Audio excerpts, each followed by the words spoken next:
Needlepoint, the record collector podcast with Paul Lester and Daryl Easlea. Hi, I'm Paul Lester, editor of Record Collector, Britain's oldest, longest enduring music monthly. And I'm Daryl Easlea. I too work for Record Collector, and I am the editor of the Rare Record Price Guide. And this is our new podcast, Needlepoint, where we look at rock's rich tapestry, as Julie Burchill once called it, through the prism of the latest issue of our magazine. And in a way, with it being called Needlepoint, we look at it like an album. We talk about the big track on side one, which is our cover feature of the new issue, more about in a moment. And then side two is some other tracks, including some outtakes and a bonus single of where we're been and where we're going in the last month and in the next month. Isn't that right, Paul? Indeed, indeed it is. Something like that. This month we've got a bit of a Goth spectacular. We had a Goth spectacular about 2 years ago when we put a cartoon version of Robert Smith and Susie Sue on the cover, and it did very, very well for us. And then last year, 2024, one of the big albums of the year was by The Cure. Yeah. So it would appear to have, this kind of seems a strange thing to say about Goth. Goth seems to be having its moment in the sun again. Which obviously Goths don't like. Like shoegaze to an extent, and Britpop with Pulp and Oasis. There seems to be activity on the mod revival front as well. We've just done an issue on pub rock. But yeah, Goth seems to be perennially popular, the genre that would not die. So having put Smith and Susie on the cover, we thought, well, who else can we put on the front cover who's Goth, who people might want to read about? And we thought, ooh, the Crown Prince of pop magniloquence or camp melodrama himself, Mr. Peter. I actually should have said the Crown Prince of camp magniloquence and pop guignol, Peter Murphy, who tells the full story via interviews with us of his solo career and Bauhaus indeed. I think it's the first cover that Peter Murphy has enjoyed, certainly of a mainstream rock monthly since, of a mainstream rock magazine, that is, since Anton Corbijn's excellent NME cover of 1981. So yeah, a great moment to be enjoyed. It's a great interview. If you ever expressed an interest in that chap from the Maxell adverts from 1983 or Environs, whatever happened to him, what's he been up to, his near-death experience, his contribution to music, why Bauhaus refused to lose a grip of their popularity. It's all in there. It is a fascinating read because I'm a classic weekend Bauhaus fan.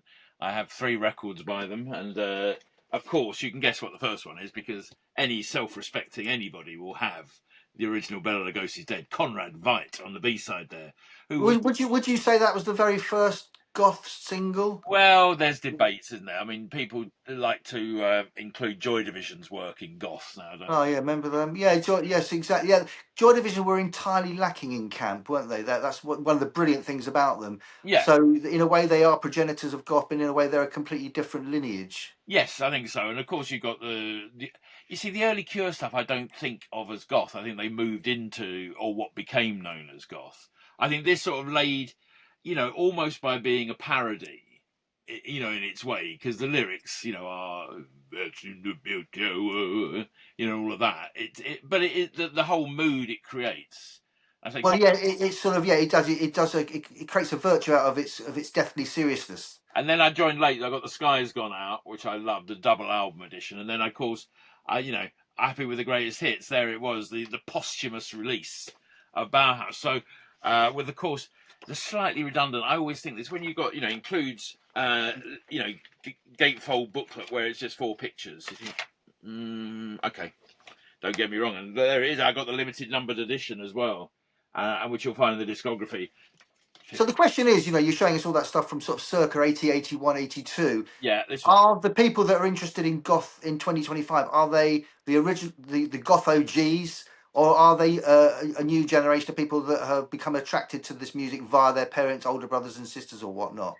I think, as long as you've got The Cure and the Cult of Joy Division. The Cult, Well, the Cult as well, very good. The very Cult good. of Joy Division. Once you see that image, I mean, the Unknown Pleasures image, I think, has done more for Goth than any band. It's almost like Goth is a brilliant misreading of what Joy Division were doing. Oh, yeah. They got it slightly wrong, that kind of epic daftness.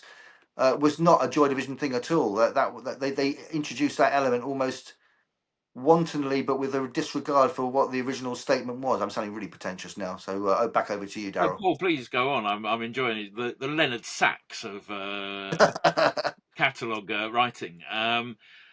One for the kids there, of course. But it's interesting because I think goth, it's a bit like Northern Soul. It attracts younger people, and I'm delighted it does, because the imagery is so strong.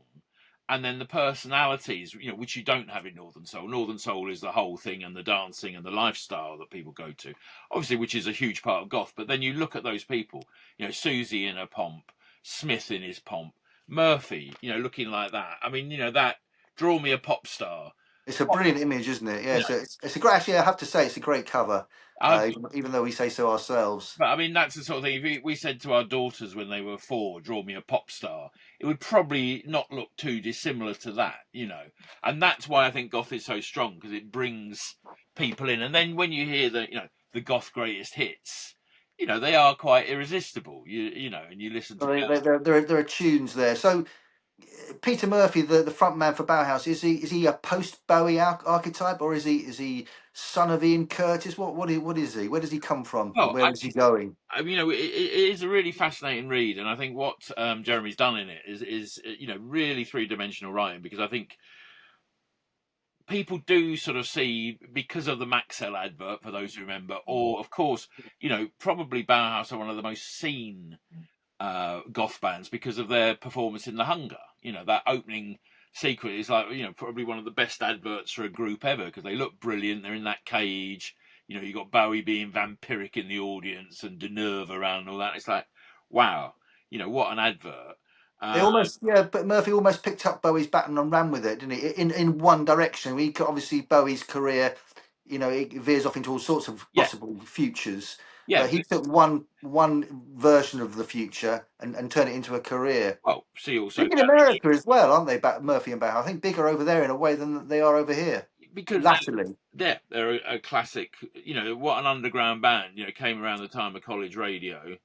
And they look the part. It's a bit like how we want hair metal to look like. And then you saw Guns N' Roses, which I know discuss is not necessarily exactly hair metal, but that era. You got the poster boys, and why some went global, and you can see why that was loved in America. And again, The Hunger did that for it as well.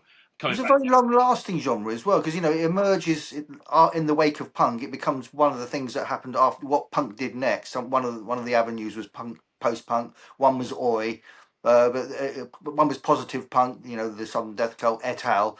I forgot what I was going to say now.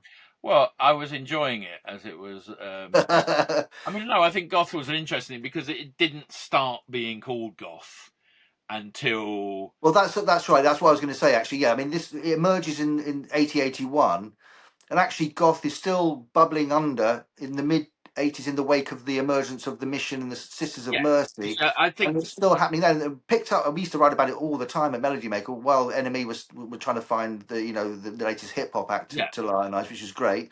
We turned goth into our own. And there were two strands of it. One was goth, and then its nebbish kid brother Goth, Goff, bands like Fields of the Nephilim, who sort of ramped up the absurdity and the silliness of it all. Yeah, and I think you had. I mean, to me, I think of goth as a real thing. We're talking 85, 86, 87.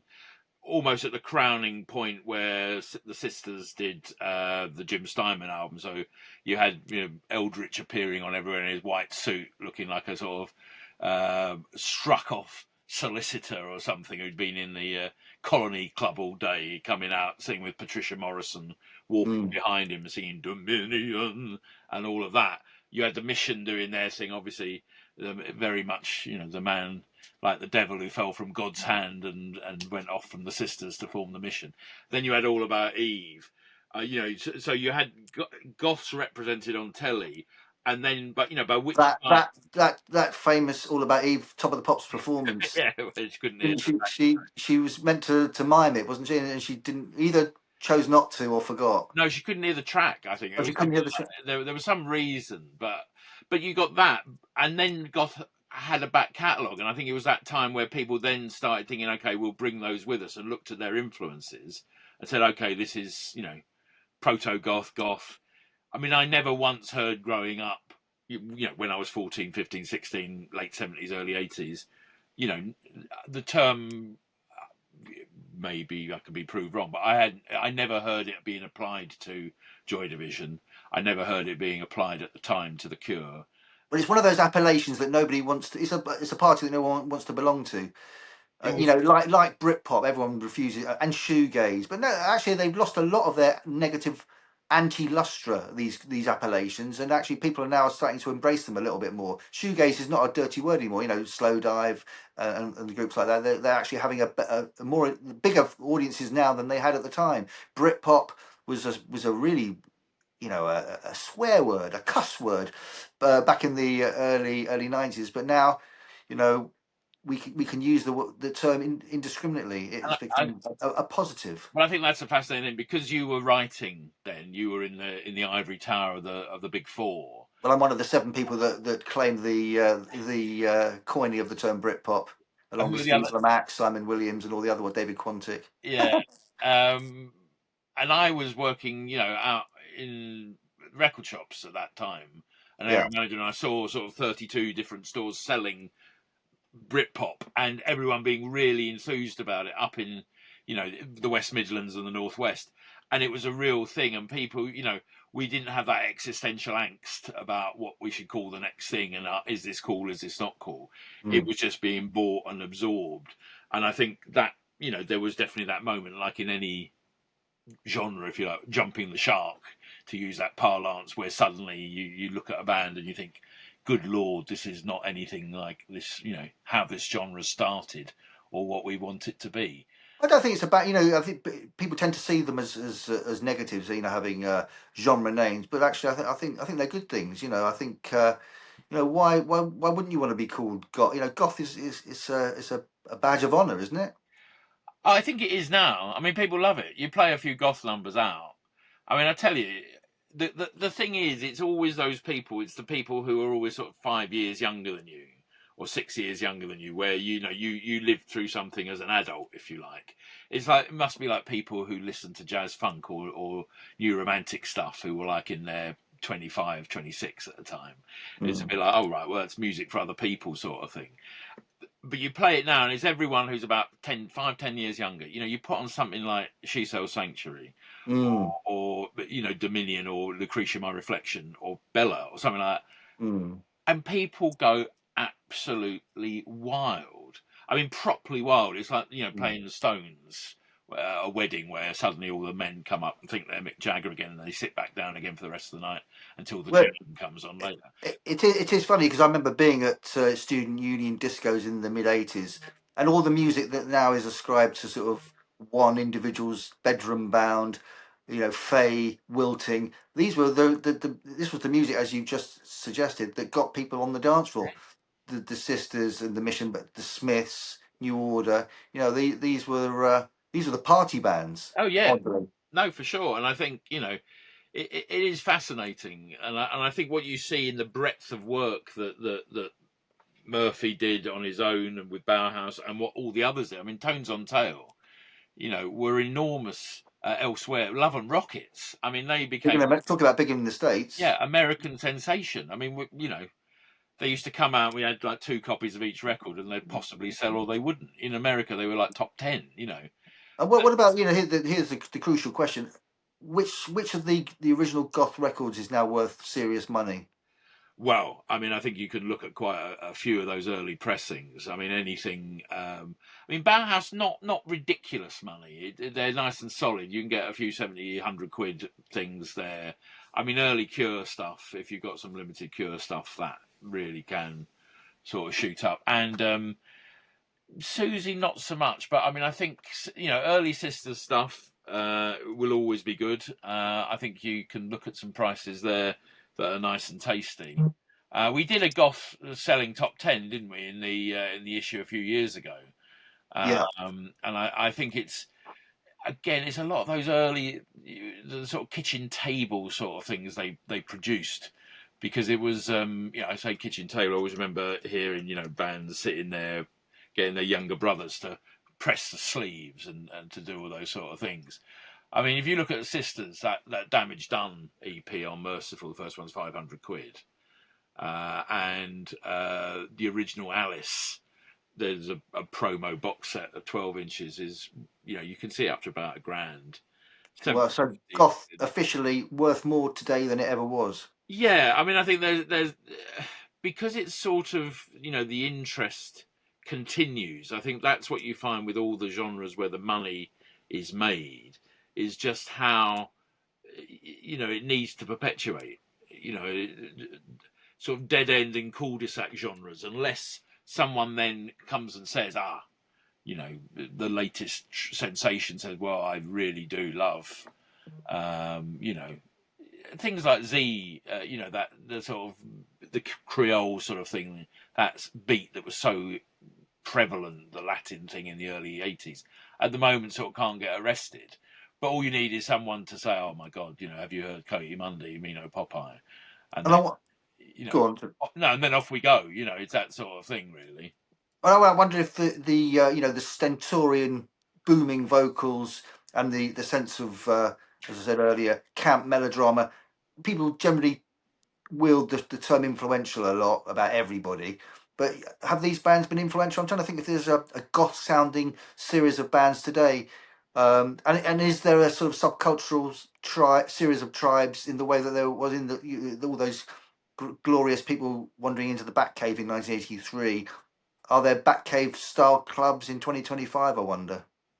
Oh, maybe they are in other countries. Maybe in, weirdly, like in the way that South America embraced Morrissey. How unexpected! And the Cure. Maybe there are legions of goth style underground clubs, nighteries in those sorts of countries. Well, I mean, I think the success of the Cure's album last year just shows how, by doing the same thing fundamentally and not going too far off course and being there through when you're in, when you're out, fashions change, but your band stays like a sort of steady ship going through the middle. It proves that there's a tremendous amount of appeal for that. I mean, it wouldn't have just zapped in a worldwide #1 if people weren't interested. And I mean, I think you can hear, you get the obviously the vocal styles are different, but you can hear goth in things like Dry Cleaning, or you can hear it in, even Wet Leg in their way. There's a canniness to it, but that sort of is that what they call the Sprechgesang. Yeah, is that? Would you apply that term to what Murphy does and what all the goth frontmen did? I mean, I think what Murphy did. I mean, what I think. Let's not deny Ian Curtis in all this. I mean, if it hadn't been, the age of the non-singer. I mean, all right, you can take that back. You can go to Dylan and you can go to John Rotten and you can go to those people, but that sort of stentorian, there is that element. But I always think of Curtis. I go back to there was that. I don't know if it was a rumor or if it was a fact that Ian Curtis had a copy of Frank Sinatra's greatest hits with him on the night, either the night he died or the night he recorded "Love Will Tear Us Apart." Swinging Lovers, wasn't it? I think. Okay, yeah, it's a great. It was one of the. It was one of the big. Yeah, it's a great story, and I like the idea that actually is where Curtis comes from, and in a way, is Sinatra is he the OG, the original goth? in the Wee Small Hours and all those sorts of albums, they're kind of terminal, kind of dark. The melancholia there is off the scale. And I mean, you think of goth, you think of darkness, you think of Sometime After Midnight, you think of the lone figure prowling with a degree of sadness and personal hurt, possibly refreshed by whatever, your tincture of choice may be. But they raised that melancholia to the status of epic auteur with an H. I don't know. I think also a little too far. A fact in all of this is the late night horror double bills that the BBC Two used to show. The BBC. Oh, well, the hammy horror of it all. Yeah. Is definitely, that's an element in this, isn't it? But you had, they were doing the thing where you'd pair, we were the first generation that could see these things quite a lot on the telly. And you had, you could compare and contrast Bela Lugosi doing Dracula and Christopher Lee doing Dracula. Here's the black and white, here's the horror. And it became quite a thing. There was a magazine called Famous Monsters of Filmland. There was a great book by a guy called Dennis Gifford, who was a comic historian, did a bit called The History of Horror Movies. And these books were sort of school playground things, and horror films were there. I think, I had a book actually that had every frame from Frankenstein. Oh, yeah. Do you remember that? And you'd flick through it, and it would tell you the visual story and it had captions, and so you'd watch the film in a book. Richard J. Anoble was the man that did that.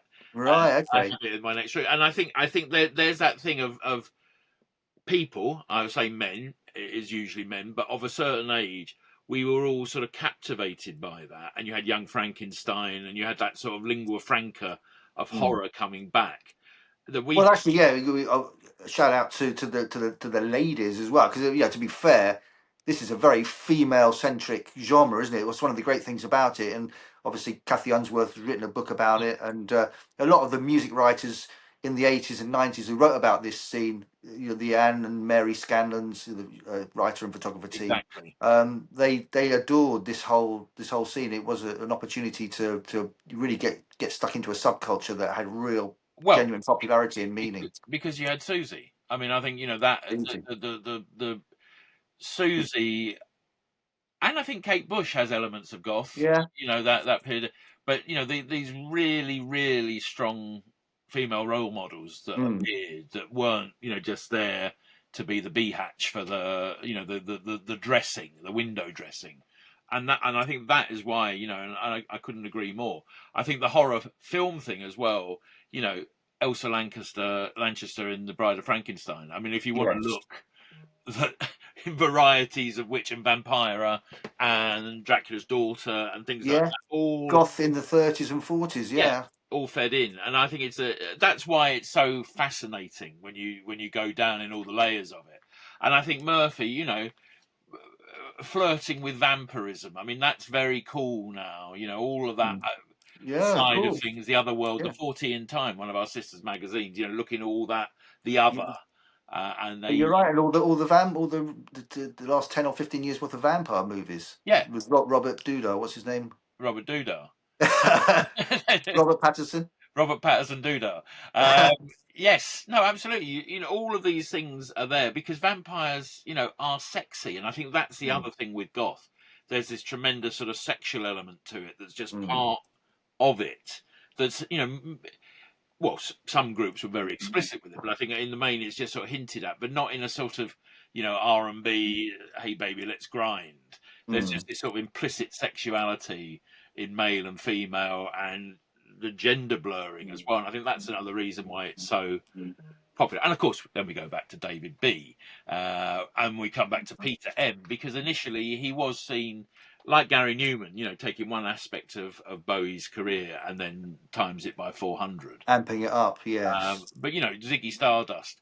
I mean, that was the first time a lot of people of my age heard Ziggy Stardust.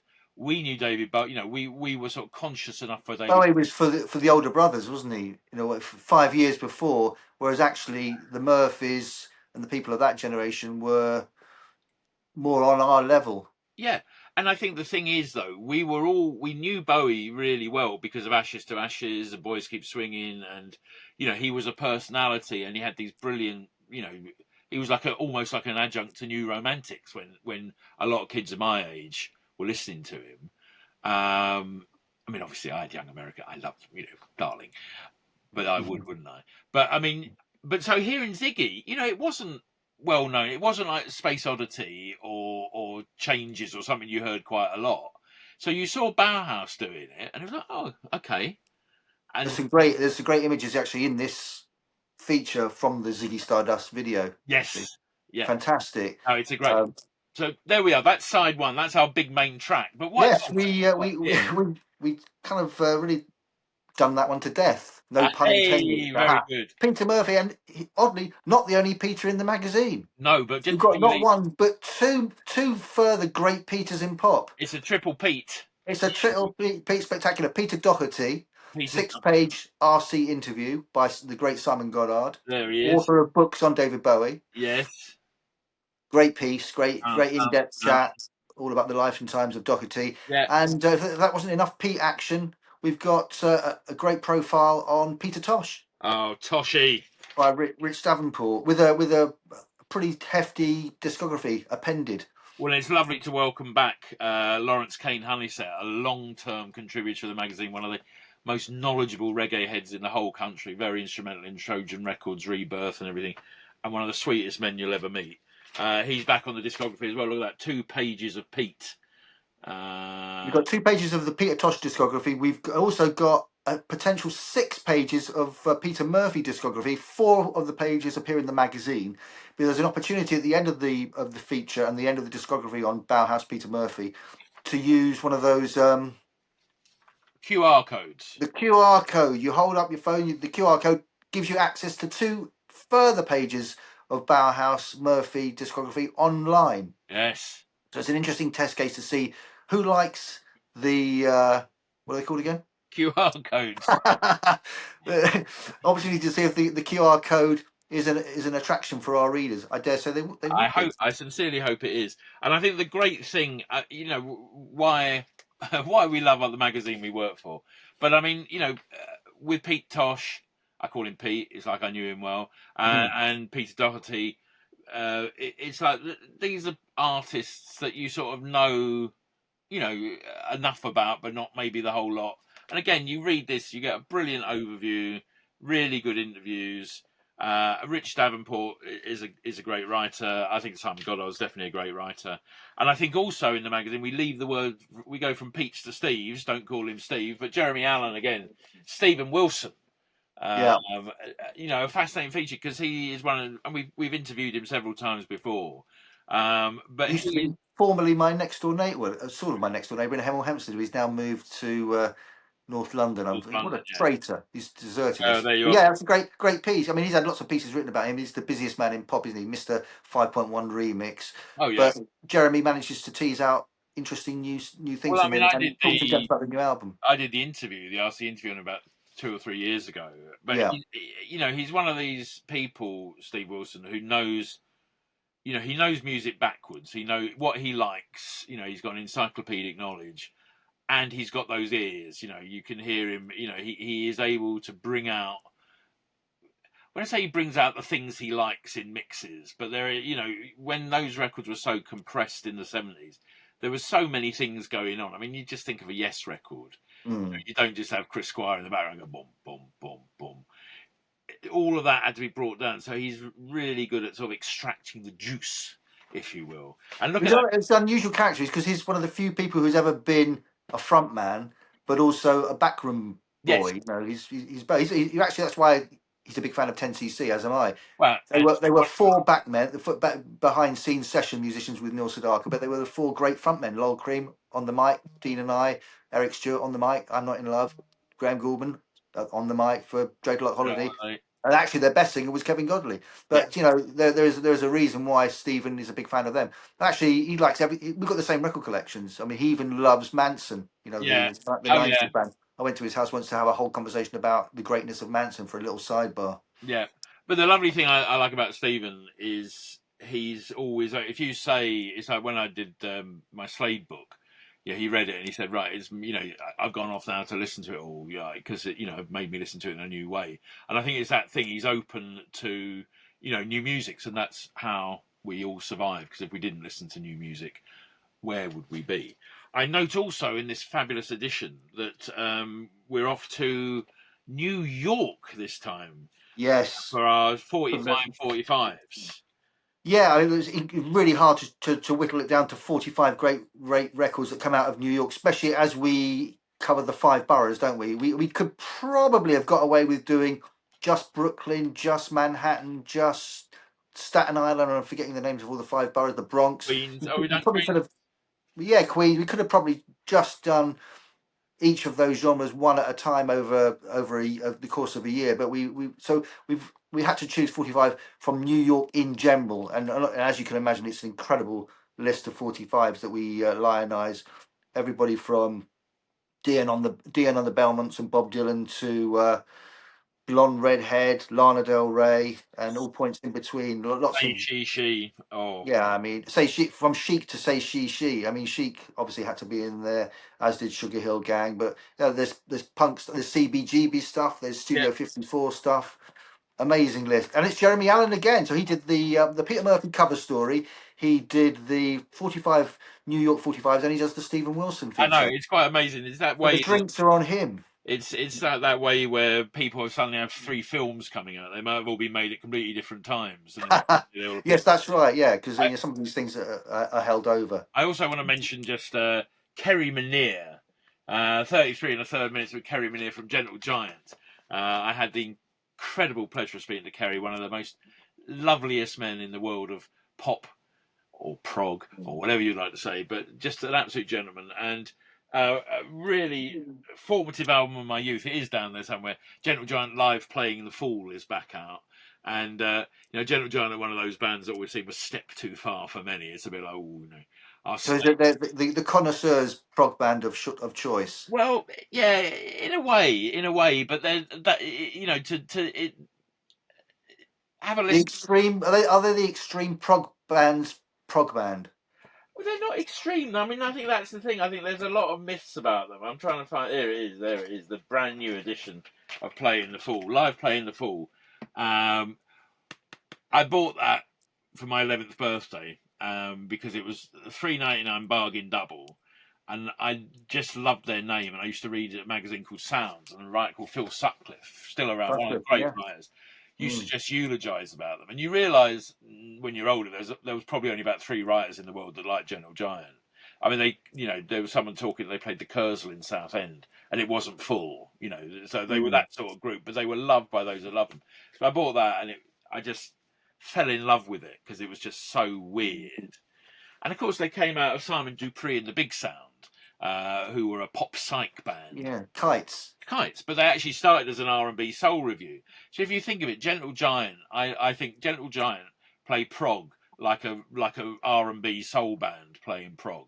I love that where 60s sort of beat pop combos become this kind of otherworldly. I'm gonna have to say 10cc. Yeah. How is it possible that they went from the Mindbenders I know to sheet music in 5 years or something? I mean, it's mind-boggling. And I mean, great Gentle Giant are one of those. Yeah, no, absolutely, and that mutation thing. So the drummer who joined them was from a group called Eyes of Blue, and their single Supermarket Full of Cans, nice DRAM mod popper for about £100. So it's like, I love the past of all these terms.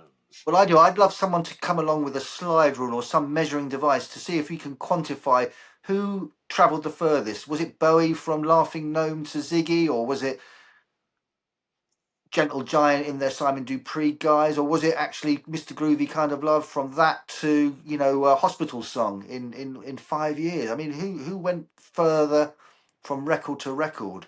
Yeah, I think you're absolutely right. I mean, I think I mean, all of it. I mean, blame the Beatles and blame drugs and blame whatever and all of those things. But it was advancing technology. But it's true. All of those groups and the way people talk about them, it's like, a couple of years ago they were this and then they became that. But it's like there are people who loved the Ivies and then didn't like them when they became Badfinger, or people who loved all these early iterations. Man with the Bystanders. You go into Swansea. I'm staying around Wales here, but you go into Swansea and people still talk about the Bystanders, but didn't quite get Man. And all that history in all those bands. Genesis. You listen to that first Genesis single from 1967, and they're trying to be the Bee Gees. And then 3 years later, they're trying to be this sort of ornate Baroque chamber music with Otis Redding singing, and it's like, yes, it is. I mean, I guess in some instances it's drugs. I mean, in other instances it's technology, isn't it? But in other instances it's just sheer will to power. I would use a dodgy phrase, but there's just these bands have such an ambition that whatever it takes, they will make the leap from that to that. Oh yeah, no, absolutely, and I think I always have a formula for prog, King Crimson times Monty Python equals Genesis. Yeah. And I think you think about that throughout, that actually that sort of, 69 within 2 weeks of each other, or 3 weeks, you had In the Court of the Crimson King and Monty Python's Flying Circus started on TV. Meanwhile, over in America, Trout Mouse Replica. Well, yeah, absolutely. Travis and Rowan and Martin's laughing.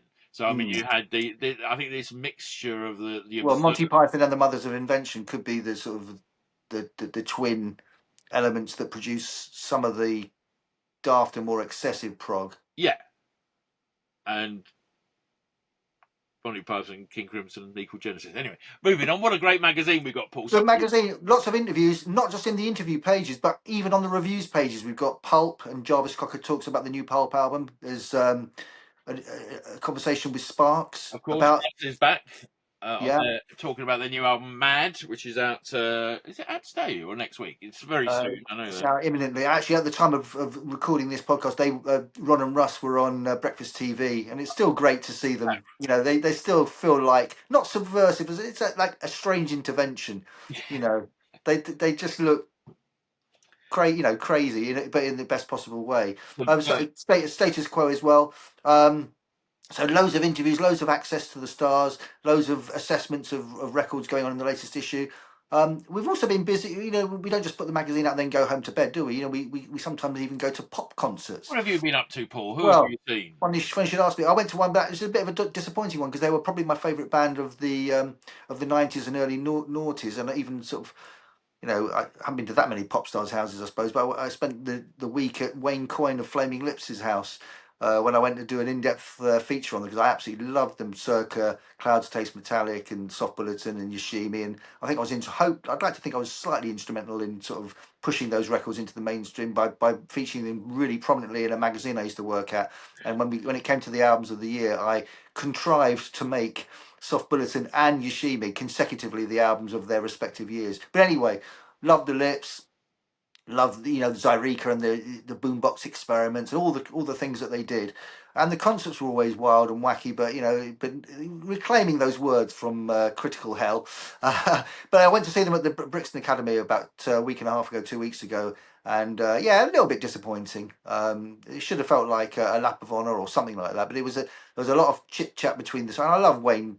You know, I could listen to him chitting and chatting all day long, but I couldn't really hear him from the back. There was a massive queue to get in, so we missed the beginning, which is always, I'm a bit like Woody Allen in Annie Hall, with Diane Keaton. They missed the first 3 minutes, and so there's no point in going in. It's no good. It's a waste of time. We've missed the first 90 seconds. I'm anal like that. But there were great. There were great moments. They did the whole of Yoshimi, and they did bits from the Soft Bulletin. But yeah, having missed the beginning and being right at the back, and the fact that the Brixton Academy, I think there was a tragic incident, wasn't there, 2 or 3 years ago? So I think that they've really tightened up the security there. So it was the victim of that, really. But so unfortunately, one of my few nights out was not a great one. What about yourself, Daryl? What have you been up to? Well, I mean, I've it seems to be one of those months. I was looking back at when we last recorded, and I was just thinking, crikey, I've done quite a bit in the past month, more by default than design.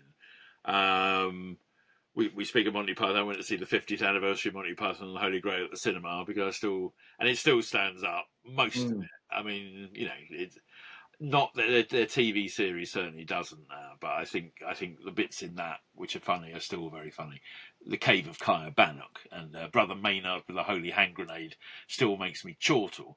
Had a marvellous weekend in London. Very, very, very lucky. There was a Tutankhamun, one of these interactive exhibitions down at Excel at the Docklands. And Mrs. Easlea is a big sort of Egyptologist, alien type person, loves all that shizzle. And so we went to see it, and it was, one of these interactives. You're walking into a sort of empty warehouse room, but suddenly Tutankhamun appears in front of you. Well, you put on the VR goggles, and honestly, there's this bit that freaks you out. And we went from that to the South Bank, to the Royal Festival Hall. See, one of my favourite turns of all time, Kruder Dorfmeister. Peter Kruder and Richard Dorfmeister, Austrian DJs and music makers. And 25 years ago, they made an album called the K&D Sessions, which was basically the mixes they'd done for other people. And it just became a sort of byword in like trip hop and chill out. where they had turns like Depeche Mode and Bomb de Bass, Bug Powder Dust, all with a K&D session. Which was 007, weren't they one of those? Oh, yeah, I think I did a piece on 007. 007 and it wrestled with whether to call it ambient, chill out, or post rock. Yeah, no, it wasn't post rock. I mean, Mogwai, I think I'm more post rock. I think it's sort of not those guitars; they're too noisy and crude. Yeah, it has to be keyboards, isn't it? It was a lot of keyboard, a lot of drifting keyboards. 007 a bit later. I mean, it was really trip hop. We came on the Bristol Lunatics. Down tempo, I think was more. Down tempo. That's the other one. Yeah. And anyway, so I'd seen them DJ several times, but this was the first time they put a band together, and actually in that way of Pete Tong and the Ibiza Orchestra or whatever. They actually played the music live with them doing the notes and everything. And it was the Royal Festival Hall on the Bank Holiday Sunday night. And honestly, it was like all these old boys, returning to a little cheeky half for the first time in ages. Not myself, you understand. Me and Mrs. Easlea enjoyed a cup of tea, actually, as we were watching it. And it was amazing watching people suddenly, returning to raving. Because it was that classic thing, a bass part just went wom wom wom, way, that sort of thing. But it was just beautiful. It was really beautiful because LP means a lot to a lot of people, and afterwards they signed everything. Sarah will be outside and sign, and it was just they were so gracious. There was no photos, but there was a huge queue to get stuff signed, which obviously drove the merch. And which ended up I spent any spare money I had on this marvellous K&D box set signed. Oh, very nice. Look at that. And it is beautiful. I mean, that's about the fourth time I've got it now. But that, for me, what a treat.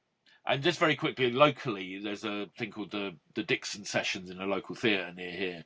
And saw two fabulous local bands playing, showing that, that difference between the big and the small is still there. There's still a lot of brilliant things happening. Got very excited there. Bloody marvellous, Daryl. I have to say, marvellous stuff. Also marvellous, what's coming next in your wonderful Super Soaraway record collector. Next month we have it's 50 years, count them, since the Ramones signed to Sire. So to celebrate this, we've got a 14-page spectacular by our journalist who was there at the time, Chris Needs, an in-depth account of Ramones and their irresistible rise and rise. We've got a Pentangle feature. We've got a piece on Joe Henderson. We've got a feature on the post-Sabbath noise bands of the early 70s. Yep. We've got Elliott Smith. I think it's his very sad anniversary coming up. 20 years. I think it's 20 years. Or 10, or unless it's the anniversary of the release of his last album. I need to check that. We know we're aware of the contents of. We're on top of it. We're abreast of that particular circumstance. Northeast 45s. We've got this month's 45 special, so covering Sunderland, Newcastle, and environ. And we've also got a piece on Slim Whitman. Yes, showing eclectic, new, our range and breadth. And that's what makes Record Collector such a beautiful thing. And that's what makes Needlepoint such a lovely podcast to watch and listen to. And have you got anything coming up, Paul? Any major music? Well, apart from the next Record Collector, I should mention the bookazines that are simultaneous to the magazine. It's to look out for imminently. There's a Rolling Stones in the 60s bookazine, which is great. Really? And there is, not long after that, there will be a David Bowie 69 to 1980. I think people that know a little bit about Bowie might be aware of the significance of that particular date, of that way of managing the great Bowie's output in the 60s, 70s, and 80s. There's definitely two cut-off points at the beginning and the end of that time frame. Anyway, they're on the way. What are the bookings that are currently out there? There's a Deep Purple one. There's a Moody Blues one, the Coldplay one. Moody Blues one is great. I mean, that's an example of, a band something about. Maybe you formed an opinion over the years from what people have written, and you delve into it, and it's again a lovely scene. It's well written, well put together. And there's another one of those bands who start with Go Now to Days of Future Past. I mean, that's quite a leap, isn't it? Enormous leap, and that was only in 2 years, more or less, 2.5 years. Yeah. Them were the times. Indeed. Well, actually, on target, we've with several bullseyes, we've managed to contain everything we had to say about the world of pop currently into a 45-minute period. So it just remains for me to say thank you very much to everybody out there for watching and listening to us yap on about things pop and rock and disco, funk and soul. Daryl, what are you up to? What are you going to do next? Right now, Yes, where are you off to? I'm actually going swimming at 10 o'clock at midday, which I'm really excited about. And then I'm speaking to one of my favourite 80s pop stars this afternoon. Can you say who it is? It's going to be a fantastic day when I... Maybe we should whet people's appetites and tease them, and then next month we'll find out exactly what 80s pop star you spoke to on this day of days. Yes. Well, I'll say it's going to be a fantastic day, but... Very good. Very good. So, anyway, this is Needlepoint. My name is Daryl. It's a very goodbye from me. And it's a goodbye from me, Paul Lester. Thank you very much for joining us. Needlepoint, the Record Collector podcast with Paul Lester and Daryl Easlea.